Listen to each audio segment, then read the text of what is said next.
Hi there, and welcome to the Everyday Millionaire Mindset Matters podcast. Stephanie, hello. Hey, hon. Okay, so we've got another cool show.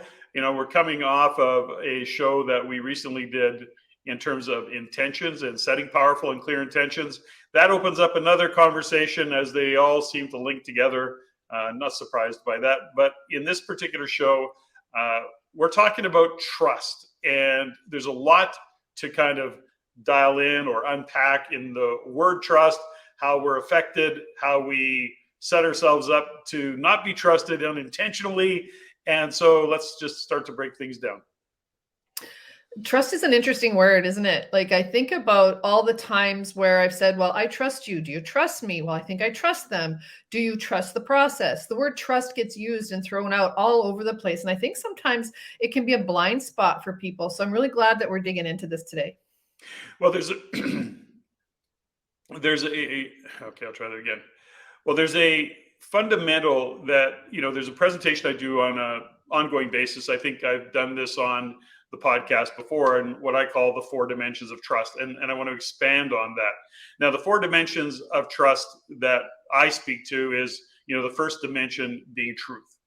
We then, look at somebody, and if you're listening to this, I want you to sit on both sides of the table and say, okay, you're into a relationship, you're into a business deal, you're into a conversation, and whether you're doing it consciously or subconsciously, you're assessing the level of trust with the person that you're sitting across from. Generally, somebody you don't know that well, but it could, in fact, depending on the conversation, be actually somebody that you do know.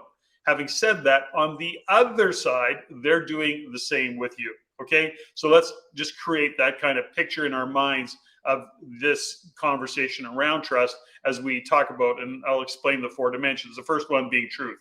So as you're sitting and having a conversation with somebody, you're actually assessing them consciously, subconsciously. And the first thing they're saying is, geez, are these people telling the truth? That's kind of probably a narrative that's running around in your head all of the time. Are they telling the truth? That's the first dimension of truth, or trust. The next dimension of trust would be reliability. So somebody could be sitting across, they're having a conversation, they're actually telling the truth, but then you have to say, are they being reliable, or can they be reliable? Will they do what they say they're going to do? And can they pull it off? Are they going to show up on time, for example, because they said they would? The third dimension of trust is competency, because somebody can be telling the truth, they can be reliable, they're going to do what they say they're going to do, they're going to show up on time, but do they actually have the competency to do what they say they're going to do? And this becomes a kind of a fundamental breakdown, is that, do they have the competency? You're assessing that. And then, are they reliable in gaining the competency should they not have the competency in that context? So you start to see that truth, reliability, competency, and then the final one is accountability.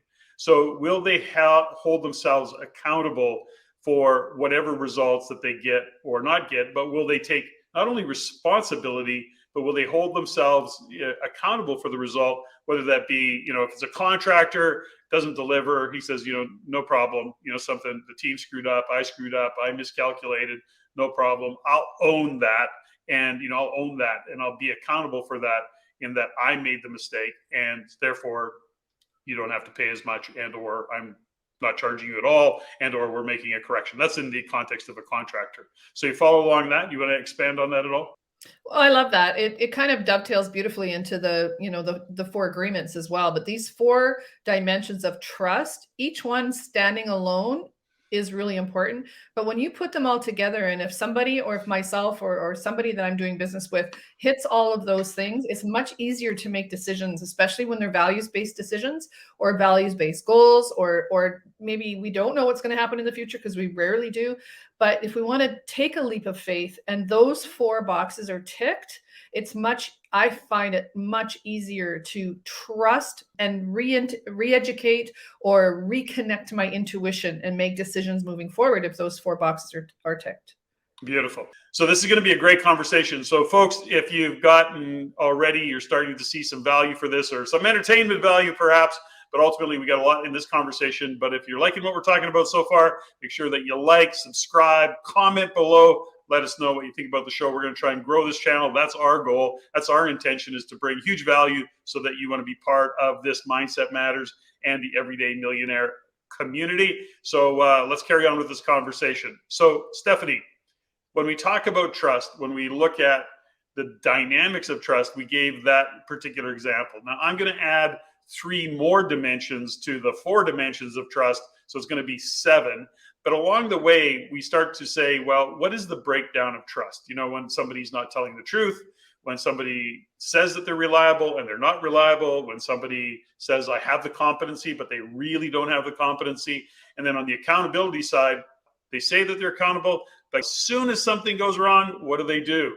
They blame, they complain, they make excuses. You know, it's the weather, it's the environment, it's somebody else's fault. My staff didn't show up. There's all sorts of excuses. So on the accountability or the extreme ownership side of it, they drop the ball. Wow, it sounds like our current Liberal government.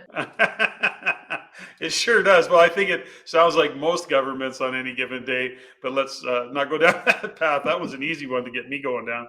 Okay, so what else do you want to add on that? Because when you think about when you're working with athletes, for example, and especially in a judged sport, I assume, and I got to imagine, that there's lots of breakdown in the conversation around trust in a judged sport, and all the controversy of judges in any sport, but particularly figure skating has always been a controversial topic. Where can you expand, or what would you add just based on what we talked about so far?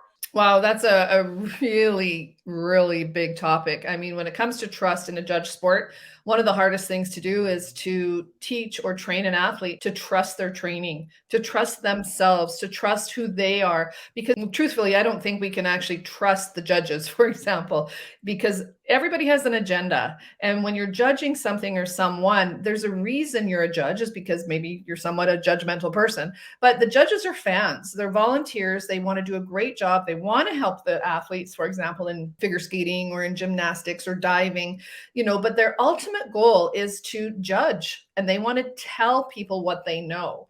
So if you as an athlete or me as a coach are saying, okay, well, I need to trust the judges. So if the only concept or the only conversation is I need to trust the judges to judge me fairly, well, we can't always do that, because there's an agenda that drives their decisions. Yes, it could be aesthetic. It could be what they like, what they don't like. Are they from your country or are they not from your country? So if you put the blind faith or the blind trust in somebody else to give you your results, then it's really not going to give you the outcome that you want.